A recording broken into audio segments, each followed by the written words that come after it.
وعن ابن عباس رضي الله تعالى عنهما أيضا أن رسول الله صلى الله عليه وسلم كان يقول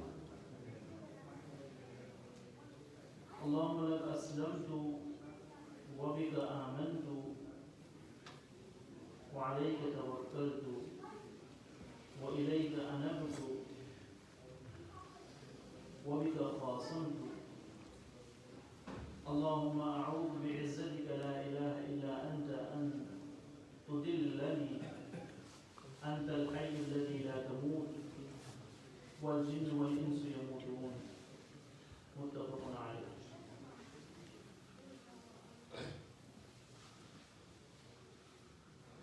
یہ روایت بھی عبداللہ ابن عباس رضی اللہ تعالیٰ عنہ سے مروی ہے، جیسے کہ پچھلی روایت بھی حضرت عبداللہ ابن عباس ہی سے مروی تھی. فرماتے ہیں کہ نبی اکرم صلی اللہ علیہ وسلم جو ہے یہ دعا پڑھا کرے. کون سی دعا؟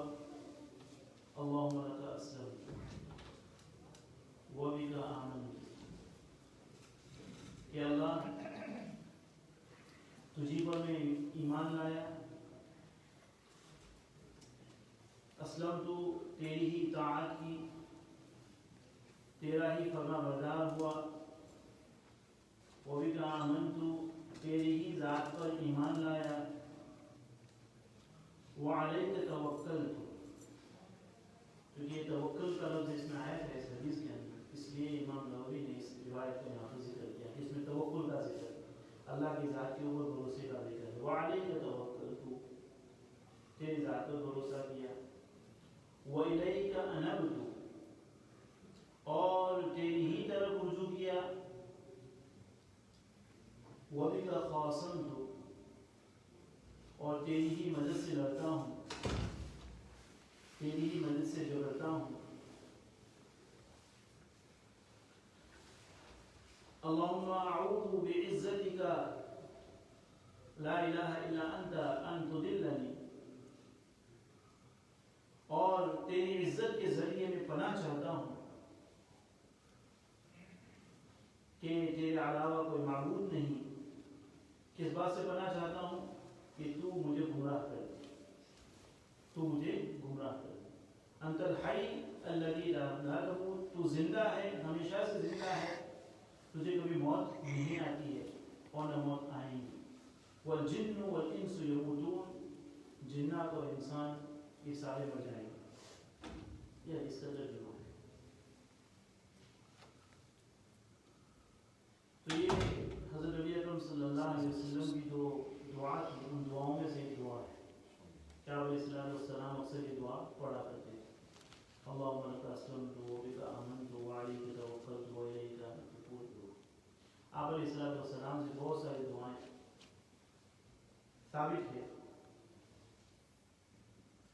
چونکہ اس دعا کو امام نووی نے اس لیے ذکر کیا کہ اس دعا کے اندر توکل کا ذکر تھا. اس کا ذکر تھا توکل کا ذکر تھا. ایک دعا حضرت نبی اکرم صلی اللہ علیہ وسلم سے یہ بھی ثابت ہے، اس کو سونے سے پہلے پڑھا جاتا ہے. آمنت بکتابک الذی ارسلت وبنبیک الذی آمنت بکتابک الذی انزلت وبنبیک الذی ارسلت لا ملجأ ولا منجأ منک الا الیک. بہت مشہور دعا ہے کہ انسان حدیث پاک میں آتا ہے کہ بستر کے اوپر آئے تو وضو کرنے کے بعد وضو کرے، وضو کرنے کے بعد سونے کے لیے جائے اور یہ دعا پڑھے. اور اگر اس رات کے اندر اس کی موت مقدر ہوگی تو وہ شخص خاتمہ بالخیر کے اوپر مرے. یعنی یہ کہا جائے گا کہ اس کا انتقال، اس کا جو ہوا ہے خاتمہ ایمان پر ہوا ہے، خاتمہ بالخیر ہوا ہے. اور بہت ساری دعائیں حضرت نبی صلی اللہ علیہ وسلم سے. تو اچھی اچھی دعائیں، آسان دعائیں ہوں اس کو یاد کر لینا چاہیے. کوئی مشکل نہیں ہوتا ہے. اصل میں آپ اس کو مستقل یاد کرنے کے لیے بیٹھیں گے تو تھوڑا آپ کا ایسا لگے گا یار اب اس عمر میں کہاں یاد ہو رہی ہے. لیکن آسان طریقہ ہے کہ انسان اس کو پڑھنا شروع کرے. تو کچھ دن ہوں گے، کچھ دن پڑھتا جائے گا اندر سے کہ پھر وہ خود بخود زبان کے اوپر چڑھ جاتا ہے اور پھر انسان کو ویسے بھی کیا ہو جاتی ہے، یاد ہو جاتی ہے. نمازوں کے بعد بھی حضرت نبی صلی اللہ علیہ وسلم سے بہت ساری دعائیں ثابت ہیں.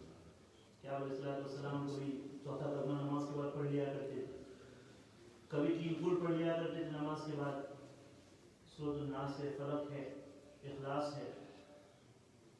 اور جن نمازوں کے بعد سنت وغیرہ نہیں ہوتی تھی، سنتیں نہیں ہوتی تھی، اس کے بعد حضرت نبی اکرم صلی اللہ علیہ وسلم 33 مرتبہ سبحان اللہ، 33 مرتبہ الحمدللہ، 34 مرتبہ اللہ اکبر پڑھ لیا کرتے تسبیح کافی. اور جن نمازوں کے بعد تسبیحات، جن نمازوں کے بعد سنتیں ہوتی تھی، اس میں علیہ السلام کے وظائف مختصر ہوتے تھے. کبھی 11 مرتبہ پڑھ لیتے تسبیح فاطمہ، 11 مرتبہ سبحان اللہ، 11 مرتبہ الحمدللہ اور اللہ اکبر پڑھ لیا کرتے تھے. تو یہ بھی علیہ السلام کا طریقہ تھا. تو ان کا معمول بنانا چاہیے. آیت الکرسی حضرت نبی صلی اللہ علیہ وسلم ہر نماز کے بعد پڑھتے تھے، جیسا کہ میں نے جمعہ کے اندر کہا کہ جو آیت الکرسی ہر نماز کے بعد پڑھے گا، اور اس وقت اگر اس کی موت آتی ہے، وہ حدیث شریف کی روایت ہے کہ وہ اگر اس کے پاس دوسرے گناہ وغیرہ نہیں ہے اور حقوق و عباد وغیرہ ضائع نہیں کیے ہیں، تو اللہ اسی کی وجہ سے اس کو کہاں پر لے جائیں گے؟ جنت میں لے جائیں گے. آیت الکرسی کی برکات ہر نماز کے بعد پڑھنے کا کیا بنانا چاہیے؟ معمول بنانا چاہیے. تو یہ دعا بھی جو ہے حضرت نبی اکرم صلی اللہ علیہ وسلم کے معاملات میں سے، آپ علیہ السلام کی دعاؤں میں سے ایک دعا ہے. تو اس پہ فرمایا کہ وعلیہ کا توکل. سوال ہوگا کہ اس روایت کو توکل میں کیوں لائے؟ تو اس میں اس روایت کو توکل میں اس لیے لائے ہیں کہ اس میں توکل کا ذکر ہے کہ اللہ کے حبیب علیہ السلام فرماتے ہیں کہ میں نے تیری ذات پر بھروسہ کیا، میں نے تیری ذات کے اوپر بھروسہ کیا، تیری ہی طرف رجوع کیا، تیرے ہی مدد سے ہم ڈرتے ہیں. تو توکل کے مطابق میں نے پیچھے آپ کو بتایا تھا کہ اسباب اختیار کرنے کے بعد نتیجہ اللہ کے حوالے کر دیا. اس کو کہا جاتا ہے توکل. انسان سارے اس کے بعد جتنے بھی ریسورسز کر سکتا ہے، اسباب جتنے بھی مینس کر سکتا ہے، اسباب اختیار کر سکتا ہے، کرے. اور اس کے کرنے کے بعد کیا کرے؟ اللہ کے حوالے کرے. اسباب اختیار کیے بغیر صرف توکل کرنا، تو یہ عقل مندی نہیں ہے. یہ عقل، ہاں یہ بعض اللہ والے ایسے ہوتے ہیں، بعض بزرگان کرام ایسے ہوتے ہیں کہ وہ اپنی ریاضت کے بعد سرٹن لیول کے اوپر پہنچنے کے بعد پھر وہ کبھی اسباب نہیں کرتے، سیدھا طور پر توکل کرتے ہیں. لیکن بھائی وہ ان کا مقام ہے. ہم لوگ کمزور لوگ ہیں. ہم کو تو یہی حکم دیا گیا ہے کہ اسباب اختیار کریں. ہم کو تو کیا دیا گیا؟ اب اس سبب کے اندر اثر پیدا کرنے والی ذات اللہ کی ہے. چاہے سبب چھوٹا ہوگا، اور اللہ کی ذات اس پر بھی قادر ہے کہ اس کے اندر سے سبب کو نکال دے، اس سبب کے اندر سے اثر کو نکال دے. انبیاء علیہ السلام نے سبب اختیار کیا، صدیق اکبر صحابہ نے اختیار کیا. حضرت یوسف علیہ السلام کے قصے کے اندر جب حضرت یعقوب علیہ السلام نے اپنے بیٹوں کو مصر بھیجا، ایجپٹ، کہ جاؤ وہاں سے کھانا لے کر آؤ، فوڈ لے کر آؤ، قحط سالی ہے، تو کیا گائیڈنس دی تھی، کیا ہدایت دی تھی کہ جب تم لوگ ایجپٹ پہنچو، مصر پہنچو، تو سارے لوگ الگ الگ دروازے سے داخل ہونا، ایک دروازے سے سارے لوگ داخل نہ ہونا، پہچانے جاؤ.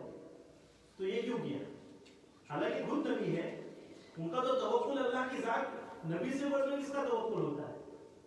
نبی سے بڑھ کر اللہ سے، اللہ کے اوپر بھروسہ کرنے والا کون ہوتا ہے؟ لیکن اپنے بیٹوں کو کہہ رہے ہیں کہ سب الگ الگ راستے سے جانا.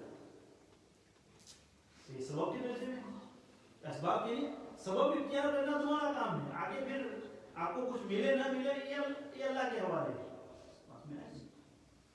حضرت یوسف علیہ السلام کو دیکھیں کہ خود نبی ہے، لیکن فرمایا کہ ایجپٹ کے اندر قحط سالی ہونے والی تھی، ڈراؤٹ ہونے والا تھا.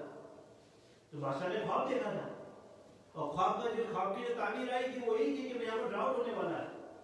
تو چونکہ یوسف علیہ السلام منسٹر تھے، فائنانس منسٹر تھے، تو انہوں نے کیا حکم دیا کہ بھائی ابھی تو اچھے حالات ہیں تو فوڈ کو جمع کر لو، فوڈ سٹوریج کر لو، تاکہ جب ڈراؤٹ کا زمانہ آئے تو یہ فوڈ کیا ہو سکے، ہم کو کام آ سکے. تو یہ کیا ہے؟ یہ سبب ہے نا. نبی سے بڑھ کر اللہ پر توکل کرنے والا کوئی ہوتا نہیں ہے، لیکن یوسف علیہ السلام نبی ہے لیکن اسباب اختیار کرتے ہیں کہ بھائی سبب کی وجہ سے اس کو جمع کر دیں. تو اسی کو کیا کہا جاتا ہے؟ توکل کہا جاتا ہے. مجدد الفسانی رحمۃ اللہ علیہ نے توکل کی بہت زبردست تعریف فرمائی جو تقریباً اسی سے ملتی جلتی ہے. اور مجدد الفسانی رحمۃ اللہ علیہ جو ہے بڑے پائے کے اللہ والے ہیں، بڑے پائے کے اللہ. ہمارے یہاں پروگرام بھی ہوا تھا، لیکن وہ زیادہ تر تاریخی پہلو تھا، ہسٹریکل پہلو تھا، لیکن ان کا علم جو تھا کہ وہ کتنے علم والے ہیں. اللہ تعالیٰ حدیث پاک میں آتا ہے کہ ہر 100 سال میں ایک مجدد پیدا فرماتے ہیں. ہر 100 سال میں کیا فرماتے ہیں؟ دین کے اندر جتنی برائیاں پیدا ہو گئی تھی، بدعات آ گئی تھی، خرافات آ گئی تھی، وہ ریفارمر آتا ہے اور ساری چیزوں کو کلین کرتا ہے.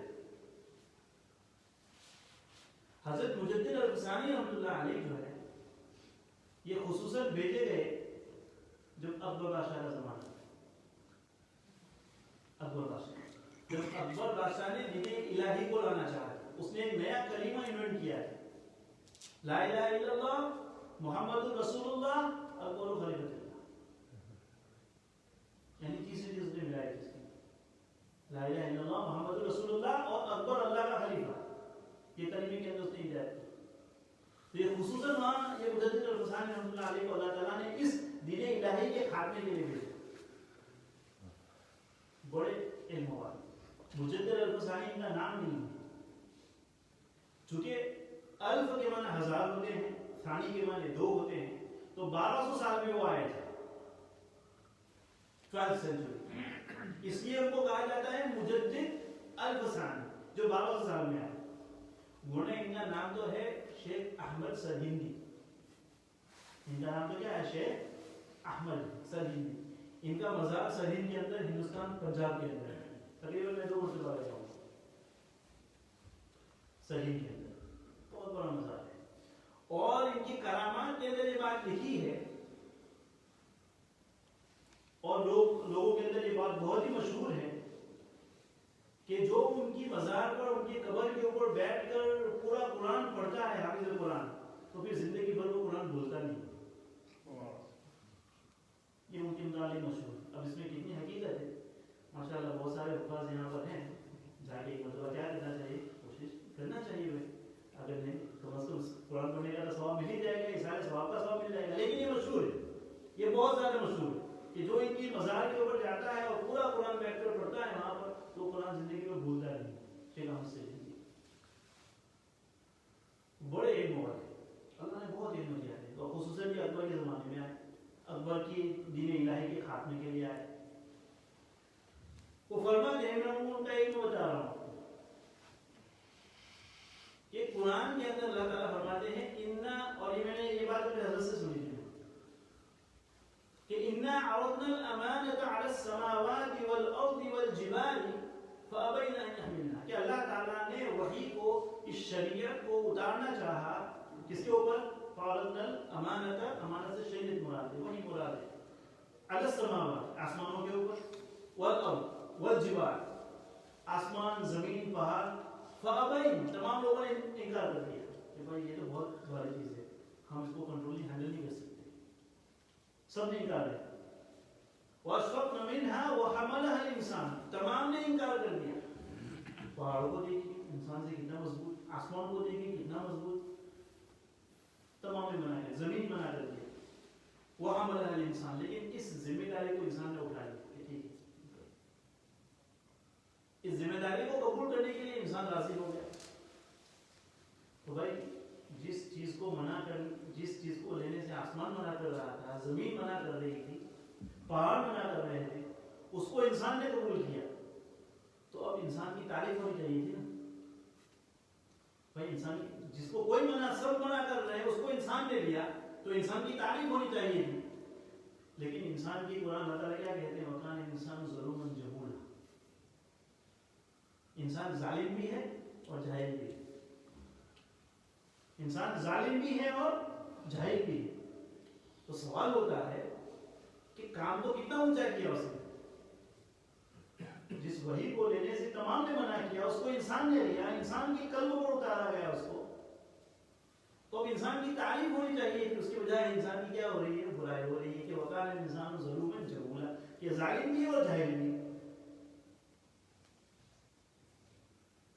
تو حضرت مجدد الفسانی علم دیکھیے، حضرت فرماتے ہیں مجدد الفسانی رحمۃ اللہ علیہ، یہ برائی نہیں ہے، یہ تعریف ہی ہے. حضرت فرماتے ہیں کہ یہ برائی نہیں ہے، یہ تعریف ہی ہے، یہ تعریف ہی ہے. کہا کہ کسی کو ظالم کہیں گے تو تعریف ہوگی کہ برائی ہوگی، جاہل کہیں گے تو تعریف ہوگی. تو اگر آپ کسی کو جاہل کہیں تو آپ کے دل میں ارادہ ہو کہ میں جاہل، تو قرآن نے خود کہا ہے، میں نے تھوڑی کہا ہے. تو قرآن خود کہتا ہے کہ انسان جاہل ہے، تو جہالت تو سارے لوگ آگے سے. حضرت فرماتے ہیں کہ یہ تعریف ہی ہے، برائی نہیں ہے. اصل کہتے ہیں کہ ظلم ہے. ظلم کس کو کہتے ہیں؟ ظلم کہتے ہیں وضع الشیء فی محل غیرہ. ایک چیز کا جو محل ہے، ایک چیز کی جو پلیس ہے، اس چیز کو وہاں سے اٹھا کر مس پلیس کر دینا، اس کو دوسری جگہ کے پر دینا. بھائی ٹوپی کی جگہ کیا ہے؟ سر ہے. اب کوئی انسان ٹوپی کو پیروں کے اندر لے کرتا ہے تو یہ ظلم ہوگا نہیں. جب ماسک ہے، ماسک کی جگہ چہرہ ہے، کوئی داڑھی کو پہناتا ہے تو یہ ظلم ہے نا، کہ جس کی جگہ منہ تھی اس کو داڑھی کو پہنایا ہے، یہ ظلم ہے. شریعت کہتی ہے کہ بھائی پورے کپڑے پہنو، سطر کو چھپاؤ. اب انسان نے اپنے فون کو تو پورا کور پہنا ہے، پیچھے بھی کور پہنایا ہے، اور آگے اس نے ماشاءاللہ ایک اچھے سے وہ اسکرین پروٹیکٹر بھی لگایا ہے، اور خود شارٹ پہن کے گھومتا ہے. یہ تو ظلم ہے، یہ تو ظلم ہے. جس چیز کی جو جگہ ہے، یہ ظلم کی ڈیفینیشن ہے کہ ظلم یہ ہر جگہ ثابت ہوگا. اب ظلم کی ڈیفینیشن یہ کر سکتے ہیں. بھائی ایک گاڑی کی کیپیسٹی 4 لوگوں کی ہے، ایک بائک کے اوپر 2 لوگ بیٹھ سکتے ہیں، اس میں ہم نے 6 لوگوں کو بٹھایا ہے، تو یہ ظلم ہے. یہ ظلم. ایک انسان ہے، اللہ نے اس کو یہ صلاحیت دی ہے، اس کو یہ کیپیبلٹی دی ہے کہ مثلا میں کہوں کہ اس کو اللہ نے صلاحیت دی ہے کہ وہ GCSE کے بچوں کو پڑھا سکتا ہے، کہ اس سے ہائر لیول کو ٹیچ کر سکتا ہے. اب اس کی ایبلٹیز، اس کی کیپیسٹی معلوم ہونے کے باوجود آپ نے اس کو پرائمری کے اندر بٹھا دیا، تو یہ اس کی جگہ نہیں ہے. یہ اس کی جگہ نہیں ہے. اس کی جگہ تو یہ ظلم ہے کہ ایک انسان کے اندر اتنی صلاحیت ہو کہ وہ اونچا کام کر سکتا ہو، آپ کے پاس اس کی گنجائش بھی ہو کہ آپ کو اس عہدے کے اوپر بٹھائے، لیکن اس کے باوجود آپ اس کو نیچے بٹھا رہے ہیں، یہ ظلم. مجھے برابر یاد ہے حضرت مولانا عبداللہ صاحب کابودری رحمۃ اللہ علیہ جب حیات تھے، اس وقت میں طالب علم تھا خروٹ کے اندر، تو ہمارے جو حضرت ہے مولانا حنیف صاحب ہمارے استاد، تو کسی ملاقات کے لیے حضرت کے یہاں جا رہے تھے. کابودرا اور خروٹ کے اندر تقریباً میرے خیال سے 20 منٹ کا راستہ ہو، 15-20 منٹ کا راستہ ہو. تو ہمارے جو حضرت ہیں ان کی جو گاڑی تھی، ان کی جو 4 وہیل تھی، وہ ان کے گھر والے فیملی وغیرہ کچھ لے کے گئے تھے. تو حضرت کے پاس جانے کے لیے کوئی گاڑی نہیں تھی، تو کسی طالب علم کو بلایا کہ چلو میرے ساتھ، مجھے مولانا کے پاس لے جاؤ. حضرت مولانا کے پاس مولانا عبداللہ صاحب. حضرت مولانا عبداللہ صاحب کو جو اللہ نے سمجھ دی تھی، جو فکر دی تھی، جو حساسیت ان کے پاس تھی، جو درد تھا قوم کا، عجیب تھا، عجیب چیز ہے. کیونکہ ہم طالب علم کے زمانے میں حضرت کے پاس جانا ہوا تھا، جاتے تھے حضرت کے پاس. تو حضرت ہمارے استاد ہیں، وہ گاڑی لے کر پہنچے، وہ موٹر بائک کے اوپر ایک طالب علم کو لے کر. تو حضرت مولانا عبداللہ صاحب نے دیکھا رحمۃ اللہ علیہ، حضرت دیکھ کر فرمانے لگے کہ مولانا یہ کیا ہے؟ یہ تمہاری شان نہیں ہے، یہ تمہاری شان نہیں ہے. تم کو اللہ نے علم دیا ہے، تم سالوں سے بخاری پڑھاتے ہو، اللہ نے مقام دیا ہے، مرتبہ دیا ہے. اگر تمہارے پاس گاڑی نہ ہوتی تو مجھے فون کر دیتے، میں اپنی گاڑی بھیج دیتا، لیکن تمہارا بائک پر آنا مجھے اچھا نہیں لگا. بڑوں کی باتیں بڑی ہوتی ہے. تو ظلم جو ہے یہ چیز ہے کہ کسی بھی چیز کو آپ اس کی جگہ سے ہٹا کر دوسری جگہ کے اوپر، یعنی جو چیز جہاں پر ہونی چاہیے، جو چیز جس جگہ کے لیے وضع کی گئی ہے، انسان اس کو مسپلیس کرے، دوسری جگہ کے اوپر رکھے، تو یہ ظلم ہوگا. تو اب یہاں پر انسان کو جو ظالم کہا ہے، وہ ظالم محبت میں کہا گیا ہے. ظالم کہا گیا ہے کس میں؟ محبت میں کہا گیا ہے.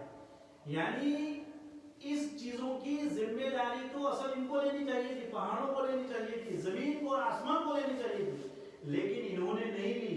یہ تیری ذمہ داری نہیں ہے، تو ہلکا ہلکا انسان ہے، لیکن تو نے اس کے باوجود ذمہ داری لے لی. تو کہا کہ اس لیے ظالم کہا گیا، تو اس لیے ظالم کہا گیا. کبھی جاہل کیوں کہا گیا؟ جاہل کیوں کہا؟ تو کہا کہ جاہل اس لیے ہے کہ اصل جب یہ چیز انسان کے سامنے پیش کی گئی تو انسان بجائے کہ اکڑنے کی بجائے کہ بھائی میرے پاس تو بہت اچھا دماغ ہے، میں چیزوں کو جذب کر سکتا ہوں، یاد کر سکتا ہوں، میرے پاس تو دل ہے، میں چیزوں کو انوینٹ کر سکتا ہوں، میرے پاس تو فلوئنٹ زبان ہے، میں چیزوں کو یوں کر کے یاد کر سکتا ہوں، میرے پاس تو مشینری ہے، میں طرح طرح کی چیزیں بنا سکتا ہوں. بجائے کہ انسان ہوشیاری مت، جیسے کہ ہمارے یہاں کسی کو 2-4 چیزیں آ جاتی ہے تو کہتے ہیں کہ بھائی ہلکا ہے،